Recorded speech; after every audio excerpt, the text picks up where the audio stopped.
বহিষ্কৃত ইসকন নেতা চিন্ময় কৃষ্ণ দাসের জামিন শুনানির দিন এগিয়ে আনতে চট্টগ্রাম আদালতে আবেদন করা হয়েছে।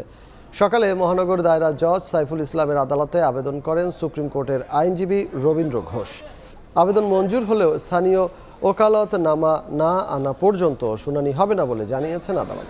গত ৩ ডিসেম্বর একই আদালত তার জামিন শুনানির দিন আগামী ২ জানুয়ারি নির্ধারণ করেছিলেন।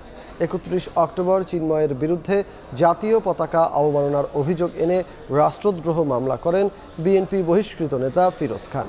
এরপর ২৫ নভেম্বর ঢাকা থেকে গ্রেফতার হলে পরদিন তাকে কারাগারে পাঠান আদালত।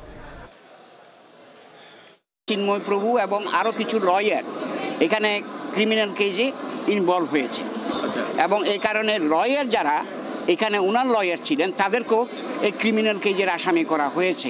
উনি এটা বলেছেন যে শুনবেন। আমরা এই মামলায় আইনজীবী সমিতি এই মামলার পক্ষে থাকবে, যাতে যারা আসামি, যারা ঘটনার সাথে জড়িত তাদের বিচার নিশ্চিত হয়।